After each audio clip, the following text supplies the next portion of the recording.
আমাদের একটু মনে রাখতে হবে যে ফুড সেফটি মেইনটেইন করা কিন্তু একটা ইকোসিস্টেম, আমরা ইকোসিস্টেম ছোটকালে পড়েছি, ন্যাচারাল ইকোসিস্টেম পড়েছি, এটা কিন্তু একটা ইকোসিস্টেমের বিষয়। দ্যাট মিন্স আমরা যদি একদম শুরু থেকে শুরু করি যে কোথায় ফুড কাল্টিভেটেড হচ্ছে, দ্যাট মিন্স আমরা কৃষি যে খামারটা করছি কোথায় করছি। এখন আগে যেটা ছিল সেটা হলো ফার্ম টু ফর্ম, এই কথাটা ছিল যে ফার্ম থেকে ফর্ম পর্যন্ত, দ্যাট মিন্স যেখানে যে খামারে ফুড চাষ হচ্ছে, ফুড প্রডিউস করা হচ্ছে, র ফুড প্রডিউস করা হচ্ছে, সেখান থেকে আমার টেবিলে যখন আমি খাবো সেই চামচ দিয়ে, আমরা যে সাধারণত আমরা হাত দিয়ে খাই, আমাদের দেশে হাতটা পরিষ্কার করতে হবে, সেজন্য হাত ধোয়াটা গুরুত্বপূর্ণ, কিন্তু বিদেশে তো চামচ দিয়ে ফর্ক দিয়ে খায়, সেই জন্য কথাটা এসেছে ফার্ম টু ফর্ক।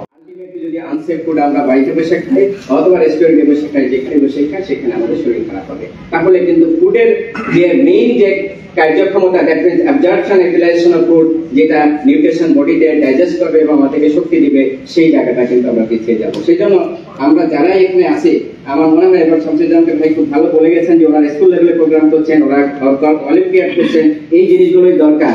যেটা হচ্ছে যে ম্যাসিভ লেভেলে যদি আমাদের এই জিনিসগুলো পৌঁছে না দিতে পারি, বিশেষ করে বাচ্চাদের কাছে, কারণ স্কুলের বাচ্চারা যখন নার্সারিতে কেজি 1 কেজি 2 বা প্রাইমারি স্কুলে পড়ে, তখন টিচারদের কথাটা হুবহু তারা কিন্তু সেটাকে কপি করার চেষ্টা করে, মেনে চলার চেষ্টা করে। ওই লেভেলে যদি আমরা পৌঁছে দিতে পারি তা হবে। যদিও নিরাপদ খাদ্য কর্তৃপক্ষ খুব ভালো করেছে যে ওরা কারিকুলামে এই ফুড সেফটির বিষয়গুলোকে ইনক্লুড করেছে, সেটার সাথেও আমাদের জড়িত থাকার সুযোগ হয়েছে। প্রফেসর আব্দুল্লাহ স্যার ওই কমিটির হেড ছিলেন। ওকে, তো আমরা যদি যাই যে ফুড কন্টামিনেশন, আমরা জানি যে ফুডের যে আনসেফ দুটো সোর্স থেকে পাই, একটা হচ্ছে কন্টামিনেশন, একটা হচ্ছে অ্যাডাল্টারেশন। একটা হলো দূষণ, একটা হচ্ছে ভেজাল। এই জিনিসটা আমাদের জানতে হবে, আপনারা হয়তো অনেক জানেন। একটা হলো দূষণ।